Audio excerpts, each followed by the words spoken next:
بسم الله الرحمن الرحيم. هنا منطقة المنصورية اللي فوق الكوم ده الطريق الأسفلت. بنصور في 8 فدادين دخلتهم من الكوبري اللي هو آخر الخضار اللي على الشمال ده. 8 فدادين عليهم فيلا،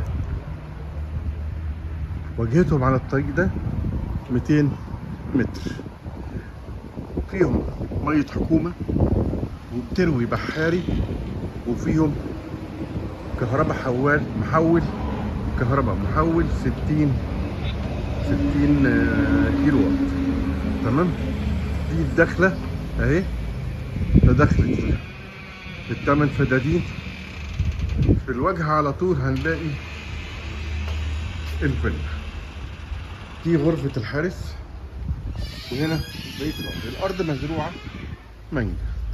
الأرض مزروعة مانجا. للأسف الفيلا متأجرة فمش هنقدر نخش نصورها من جوه، إنما هنقول لكم الوصف بتاع الفيلا من جوه، كام غرفة وريسبشن قد إيه وتحت الأرض. تمام، ادي هنخش ده السور اللي محوط الارض. 8 فدادين واجهتهم حوالي 200 متر على الطريق اللي دخلنا منه. فيها نخل، فيها شجر مانجا، مزروعه مانجا. حاجه ما شاء الله، الله اكبر، يعني تعتبر عزبه صغيره كده. ده المباني دي برضو سكن ناس التالتة. ادي المانجا اهي. تمام، وادي البير بتاعه الماسوره اهي.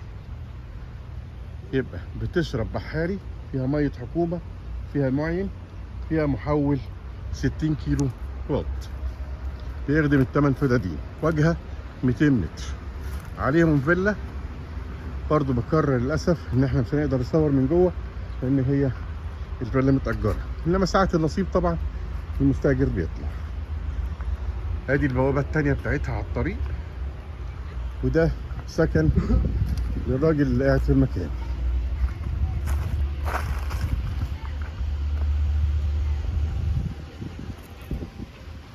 الموقع خطير ممتاز. ادي الميه اهي. ده البحاري ولا ده ده المعين؟ ده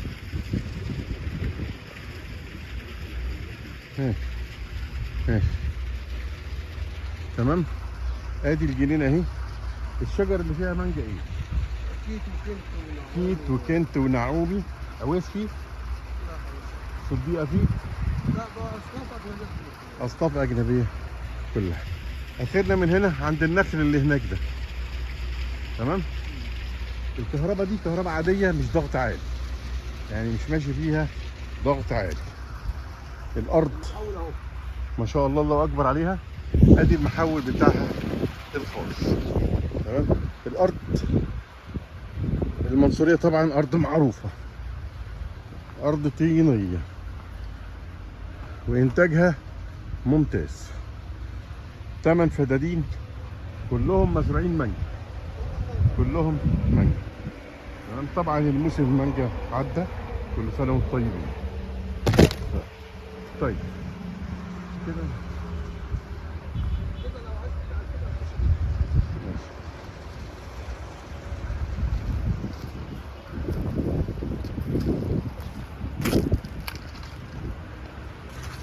ادي البوابه اهي التانية. نرجع نصور في الارض تاني. الارض فيها نخل، النخل ده طارح. حجيج النخل ده بيطرح. النخل ده ايه، زغلول ولا ايه؟ زغلول. البلح بتاع المنصورية جميل جدا. طبعا الفيلا محاطة بزرع عشان الخصوصية. ده المكان اللي دخلنا منه، وادي السور. تمام، وادي الجاردن بتاع الفيلا. هنخش نصور.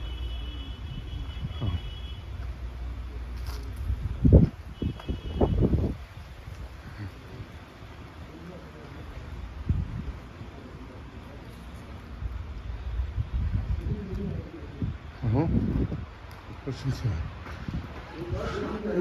ادي البوابه اهي اللي احنا دخلنا منها. ده جراج. اه تمام.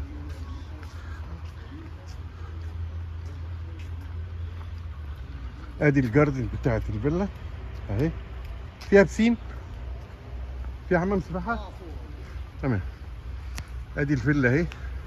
غالبا مساحه الفيلا، مساحه الدور حوالي 300 متر او اكتر، 400 متر تقريبا. وده باركينج وسكن، سكن للعمال. تمام.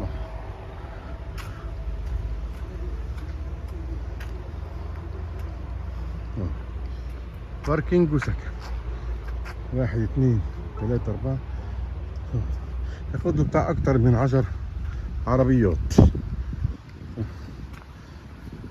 ادي الفيلا اهي. وصف الفيلا ايه يا حجيج؟ الدور الارضي فيه ايه؟ الدور الارضي فيه جناح نوم، والجناح الثاني ريسبشن وحمامات ومطبخ. النوم قد ايه؟ كم غرفة نوم تحت؟ تحت غرفتين نوم بحمامات.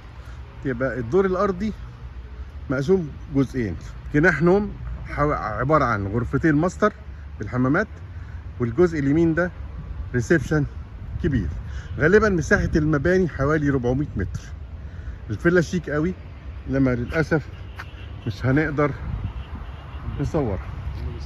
تمام. هنخش نصور حمام السباحة.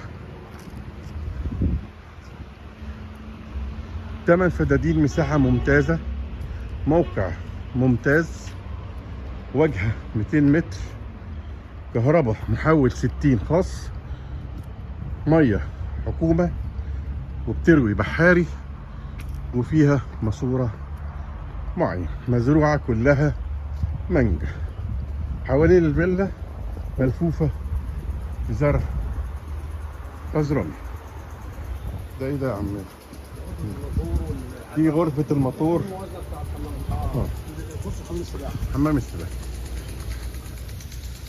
ادي واجهة حاجة بسم الله ما شاء الله. الله اكبر، الله اكبر، الله اكبر، الله اكبر، بسم الله ما شاء الله، الله اكبر.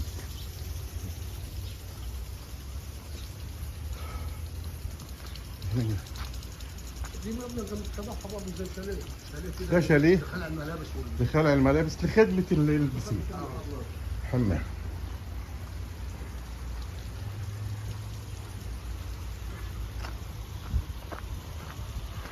ادي الجاردن اهو.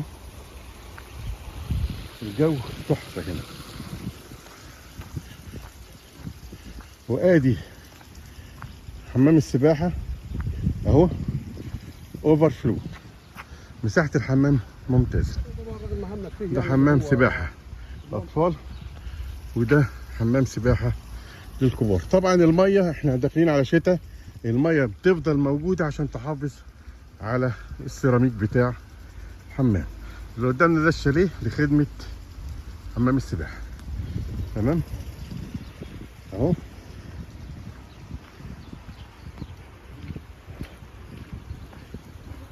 ادي شكل الفيلا من بره. حاجة ما شاء الله، الله اكبر، تكاد تكون قصر. يبقى الدور الارضي عبارة عن جناح نوم، غرفتين ماستر، وريسبشن ومطبخ وحمام. الدور العلوي جناحين، جناحين نوم. الجناح عبارة عن غرفتين ماستر. لا ماستر واحدة بس، واحدة عادي. واحدة ماستر واحدة عادي، والتانية واحدة ماستر واحدة عادي. وده التراس الخاص بالفيلا، وفي سلم يطلع على الروف. فيها طاقة شمسية؟ لا مفيهاش طاقة شمسية. تمام. ادي اهي 8 فدادين منظمين جدا جدا. طبعا في حاجات عايزة صيانة للشيش ده والشبابيك، انما هي منظمة جدا. ومساحة الجاردن فيها حلوة جدا. ومساحة الفيلا فوق الممتازة، فوق الممتازة. ده سلم اهو السلم ده يطلع على التراس. ادي الفيلا اهي من ورا من الخلف، هنبقى ناخد لها صورة.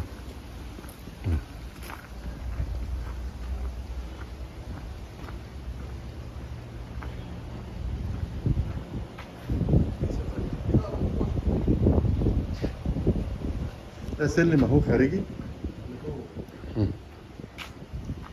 يطلعك برضو على الفيلا وعلى التراس اللي احنا شفناه. وده بقية الأرض ما شاء الله، الله أكبر. المساحة كويسة جدا، الموقع كويس، المباني عالية جدا، نسبة المباني فيها كويسة جدا، مكيفة اهي التكييفات. الفيلا مزروعة مانجا، مية حكومة، مية بحري روي للزراعة، مية معين عشان تساعد. 8 فدادين واجهتهم 200 متر. ادي البوابة اللي دخلنا منها. ها؟ التكييف، هي مكيفة الفيلا، هي حاجة ما شاء الله، الله أكبر، مصروف عليها. تمام. هو زي ما بيقولوا الجواب باين من عنوانه، الجواب باين من عنوانه. ادي البوابة اهي بتاعت الفيلا. لما تبقى البوابة شكلها كده يبقى جوه شكلها ايه. تمام. وادي سكن العمال والباركينج، وادي البوابة اللي احنا دخلنا منها وهنخرج منها. هناخد لقطات بس للفيلا، شكل الفيلا من بره، يبقى كده كملنا الفيديو بتاعنا. البلح طارح اهو، حاجه ما شاء الله اكبر. اهي الفيلا من ورا اهي، من بره اهي. معاكم اشرف فهمي، مزارع واراضي البيع في مصر. موبايل 010 61 10 55. ربنا يبارك لاصحابها، يبارك لصاحب النصيب. شكرا. هنقول سعر الفيلا في صندوق الوصف.